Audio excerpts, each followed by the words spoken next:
이 단원이 이제 제목이 뭐냐면 원자의 세계, 원자의 세계. 원자의 세계, 원자의 부부의 세계. 막 불륜할 것 같은데. 네네 아닙니다. 원자들이 막 불륜, 막 다른 원자랑 막 다른 원자랑 결합하고. 그건 이제 예. 결합하는 건 좀 뒤에 나오고요. 네. 이 원자 자체를 좀 그러네, 불륜도 알고 싶다. 마찬가지네. 약간 알고 싶다는 거의 네. 의미의 원자의 세계고요. 네. 이제 원자는 건 이제 미시의 세계죠. 미시 세계. 미시 세계를 탐구한다. 갑자기 다른 뜻으로 막 들리잖아요. 예. 부부의 세계 하다가 오해하지 마시고요. 예. 네. 미시 세계를 탐구하는 그러한 시간이고요. 이제 일단은 이제 원자 안을 구성하는 입자들을 발견하는 실험을 저번에 배웠던 적이 있는데 기억나시는지 모르겠어요. 네, 중성자, 양성자. 그렇죠. 그거랑 뭐 전자랑 뭐 톰슨의 전자, 톰슨. 그리고 러더포드의 러더포드. 원자 핵, 네. 뭐 밑에 등등. 그래서 이제 원자 안에 분명히 그런 입자들이 있는데 거기서 전자가 어떻게 존재하느냐에 대한 좀 더 발전된 모형을 좀 볼 거예요. 러더퍼드의 원자 모형 이후의 이제 얘기고요. 그래서 그 예로 하나 나온 건데 이제 뭐 여기 보면은 A라는 식으로 이제 이 그 축구를 할 때 이렇게 원 운동을 합니다. 이렇게 원 운동을 하고요. B는 A는 이제 원 운동을 하는 걸 이제 표현한 거고요. 이렇게 한 바퀴 도는 거죠, 이렇게. 다 이렇게 줄 맞춰서. 저기 점 따라서 움직인다고 하면 되고요. B는 점 따라서 막 이렇게 움직입니다. 이렇게. 그러면은 처음 운동 시작할 때 위치를 알면 이후 어떤 시간에서 A와 B의 위치를 정확히 예측할 수 있을까라는 질문인데 일단 어떻게 움직이는 B는 이제 저 점을 따라서 막 자기 마음대로 움직인다고 생각하시면 돼요. A는 점 따라서 가려면 어쩔 수 없이 이제 일자로 가야 되겠죠. 연결되느냐 이제 그렇죠. 산발적이냐. 산발적이냐 이건데 A는 예측하기 쉽죠. 그래도 한 네. 얼마 정도 후에는 여기서 출발했으면 이 정도 얼마 정도 후엔 이 정도 올 것 같아라고 예상할 수 있는데 선생님 그 네. 수업 시간에 밖으로 이탈하시면 안 됩니다. 네 알겠습니다. 네 죄송합니다. 네 여기 B는 이제 여기서 이렇게 잠깐만요. 미안합니다. 네. 좀 잡아당겨 주세요. 이렇게 네. 잡아당겨 주시고 네. 밀어 넣어드릴게요. 네 밀어주세요. 밀어주세요. 네. 이렇게 해야 되는 거래.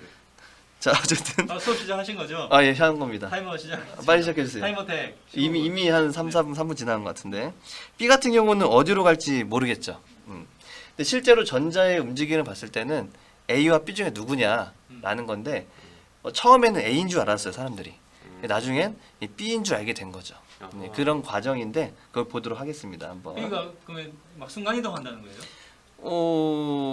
순간이동 한다기보다는 지맘대로 있다. 지 맘대로 돌아다닌다라고 생각해야 되겠죠. 원래는 궤도에서 막 행성이 궤도 따라 움직이듯이 그렇게 생각했었는데 보니까 그 궤도 따라 움직이는 게 아니라 지 맘대로 막 불규칙하게 움직인다 이런 그러니까 이 생각이. 불규칙하다는 게 예를 들면 막 이런 행성 같은 애가 갑자기 쭉- 툭툭툭 간다. 네.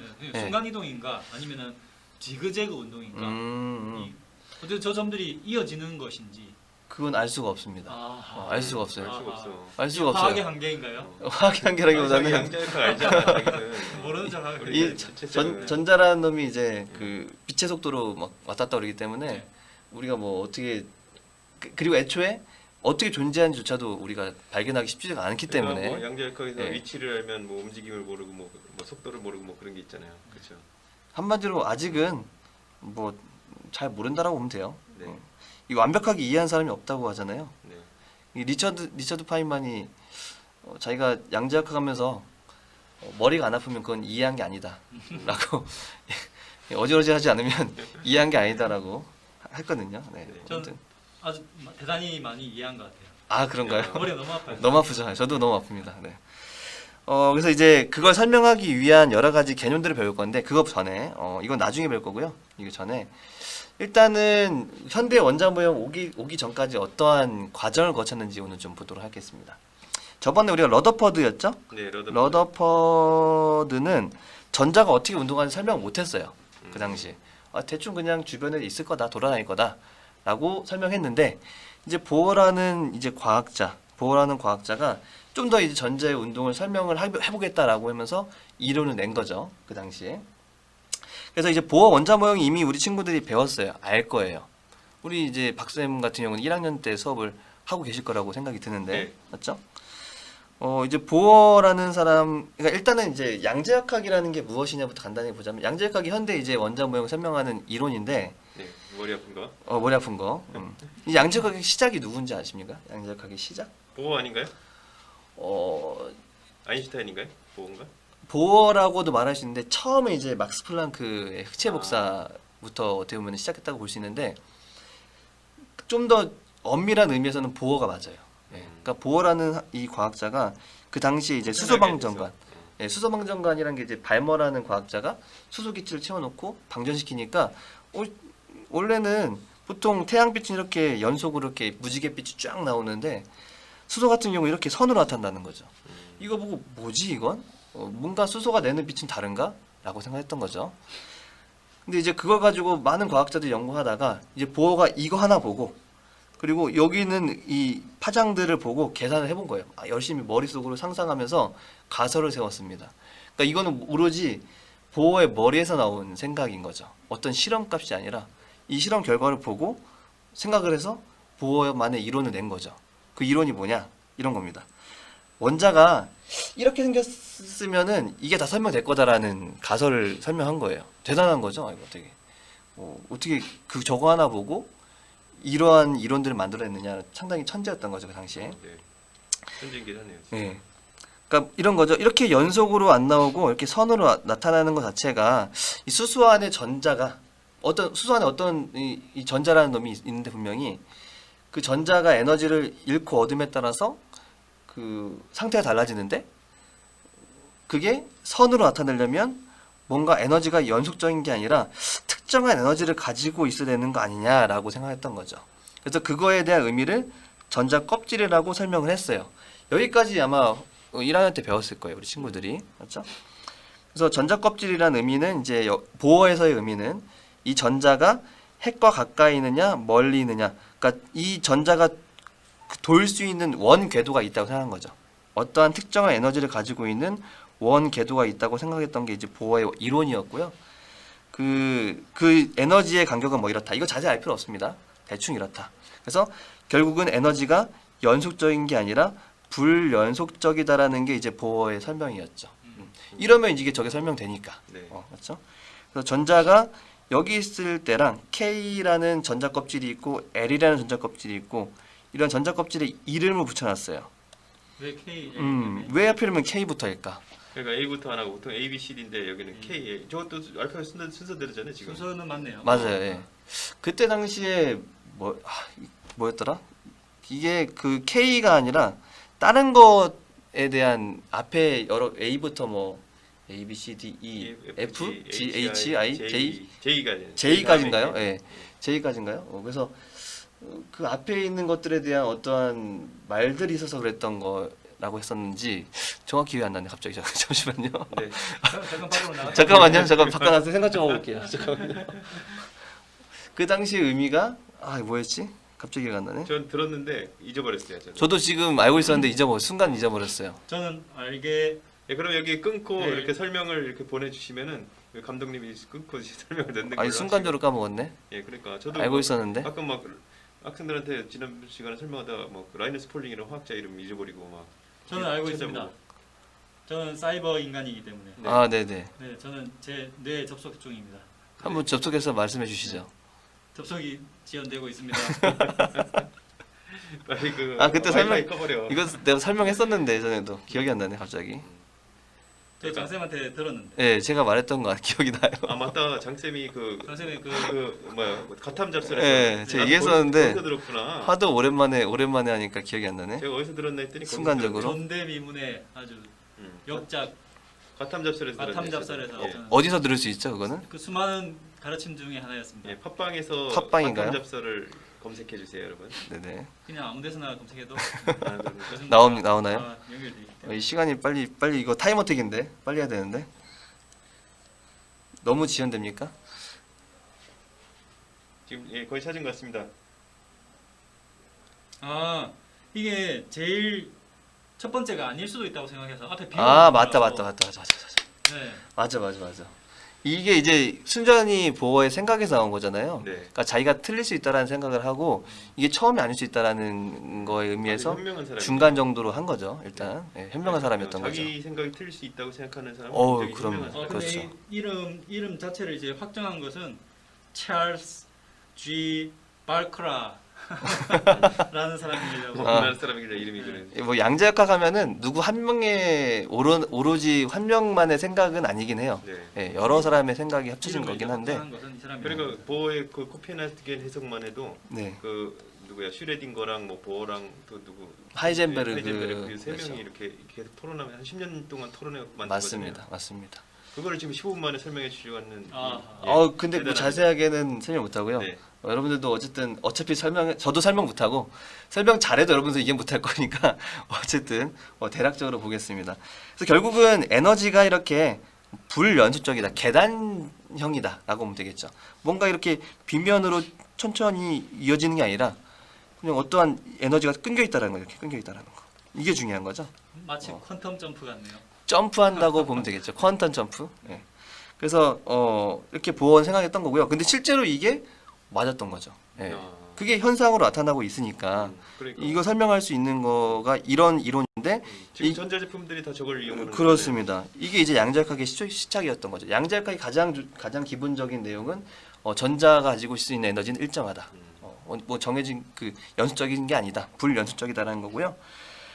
특히 전자가 이제 이러한 특정한 에너지를 갖고 있는 이런 원형 궤도, 여러 가지 원형 궤도를 왔다 갔다 할 수 있다고 생각했는데, 왔다 갔다 하려면 에너지가 변해야 되잖아요. 그래서 그 전 에너지만큼 흡수하고 방출하면서 전자가 이제 이 전 에너지 이 층 껍질을 왔다 갔다 할 수 있다. 에너지를 흡수하고 방출하면서. 그게 이제 보어의 이론이었습니다. 그 당시에. 근데 이제 보어 이후에 보어라는 이 아주 유명한 뭐라고 하나 천재 과학자에 대한 생각도 틀렸죠. 실제로는 지금 이게 틀렸습니다.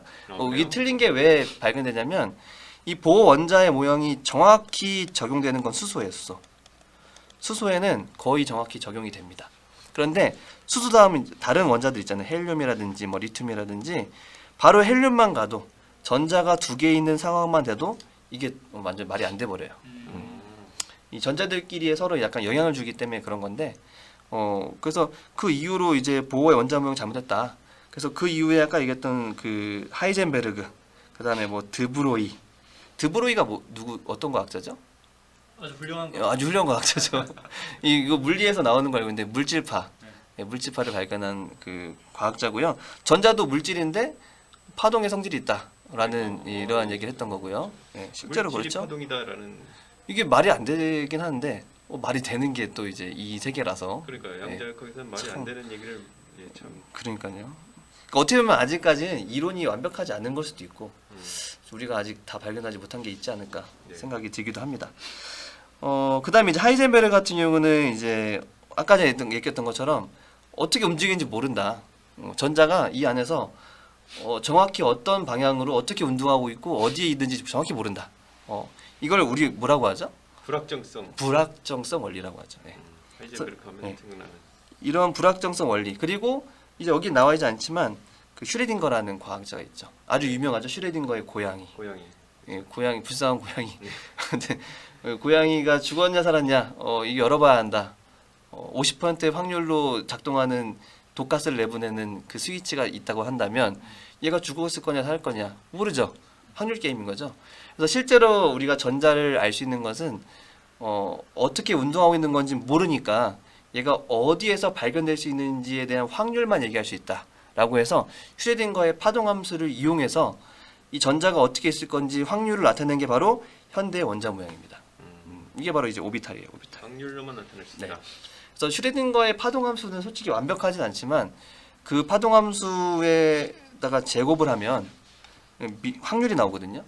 그래서 그 확률로 우리가 지금 현재 오비탈을 모형을 만들어낸 거예요. 뭐 그런 게 있다라는 것만 좀 알아두시고 무슨 말인지 모르겠네요. 잘 모르겠죠. 네. 이 오비탈이라는 게 어쨌든 상당히 많은 과학자들이 모여서 만들어낸 현대의 이론이다. 약간 부적같이 생겼네요. 그런가요? 부족한 생겼죠. 네, 이게 이제 파동함수의 이제 약자인데. 프사이라 그러나. 네. 그래서 어쨌든 보어를 거쳐서 보어의 이 원자모를 거쳐가지고 보의 원자 모형 이미 여러분들 배웠으니까 대충 넘어가겠습니다. 실제로 뭐 전자가 원운동하고 있다? 아니에요. 원운동하고 있지 않습니다. 그래 우리는 옛날에는 막 이렇게 원자핵이 가운데 태양처럼 있으면은 행성처럼 이렇게 전자가 움직이고 그렇죠. 있다고 생각했는데 네. 그게 아니란 말씀. 아닙니다. 네, 아니고 확률적으로 존재한다. 확률적으로 그 무질서하게 움직였다고 생각하면 될 것 같아요. 일단 우리 머릿속에서는. 근데 그게 정확하게 어떻게 움직이는지 모른다.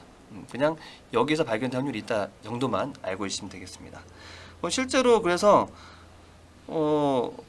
이게 신기한 게 뭐냐면 전자가 이제 원자가 여기 있다고 생각하면 원자 갖고 있는 전자가 있다고 봅시다. 일단 이 전자가요 뭐 몇백만 킬로미터 이후에 멀리서 발견될 확률이 0이 아니에요. 이론적으로는. 실제적으로 거기에서 발견될 확률은 거의 없겠죠. 네, 그렇죠. 근데 0은 아니다. 이게 이런 게 양자역학입니다. 말이 안 되는 것 같은 게. 어떤 순간에도 포기하지 않고 끝까지 한다면은 희망을 놓지 않아야 된다는 그런 될 수 메시지를 있다라는. 그런 아주 긍정적인 메시지로 해석하시면 좋습니다. 네. 그러니까 신성고등학교 꼴등한 학생이 서울대 갈 확률이 0이 아니다. 그럼요. 그렇죠. 그래서 이제 타이머택 시간이 거의 다 된 것 같은데 딴 때문에 막 시간 많이 1분 있어가지고 30초 남았습니다. 빨리 해야 되겠습니다. 그래서 이제 그러한 전자들에 대한 발견된 확률을 점으로 나타내는 거예요. 분명히 핵 주변에서 발견된 확률이 높을까지 작을까요? 높겠죠. 서로 끌어당기니까. 높겠죠. 이 전자 마이너스와 핵 플러스가 영향이 많이 있을 거니까. 그래서 핵 주변에서는 좀 더 이 밀도가 높을 것이고, 그러니까 점으로 나타내는 게 이제 이 점 하나하나가 전자가 아닙니다. 이 전자가 발견될 수 있는 곳을 막 찍은 거예요, 점을. 그럼 이제 중간에 가운데 쪽에 많이 몰려 있을 것이고, 이렇게 막 멀리 퍼져 있겠죠. 근데 매번 이렇게 막 찍으려면 힘들잖아요. 그래서 이 확률을 계산했을 때 한 90% 정도 되는 곳, 90% 누적되어 있는 곳을 선으로 나타내는 게 우리가 알고 있는 오비탈입니다. 뭐 우리가 막 이런 거 본 적 있잖아요. 오비탈 하면서 막 네. 어디서 막 아령 모양, 뭐 이런 거 공 본 적은 있을 거예요. 눈으로. 근데 실제로 이렇게 생긴 건 아니고요. 이렇게 많이 발견될 수 있는 곳들만 그린 게 바로 이런 것들이다. 막 이런 걸 그런 우리는 그림들 종류가 엄청 많더라고요. 되게 많습니다. 예. 그래서 그런 거 우리 오비탈이라고 한다. 라고 아시면 되겠고요. 다음 시간에 이러한 오비탈들이 어떤 게 있는지 좀 보도록 하겠습니다. 외워야 조금 하나요? 이제 외운다기보다는요. 외우는 맞네. 맞습니다. 외우셔야 됩니다. 여러분들 이 단어는 좀 외워야 돼요. 좀 알아두시고요. 어쨌든 어차피 이해가 불가능하기 때문에 맞습니다. 외우는 게 외워야 가장 됩니다. 속편합니다. 자, 그럼 여기까지 하고요. 다음 시간에 이제 오비탈을 배우도록 하겠습니다. 예상보다 너무 조금밖에 못했는데, 이 타임어택 어렵네요. 이거 준비를 더 많이 잘 해야 되겠습니다. 네, 수고하셨습니다. 수고하셨습니다. 수고하셨습니다.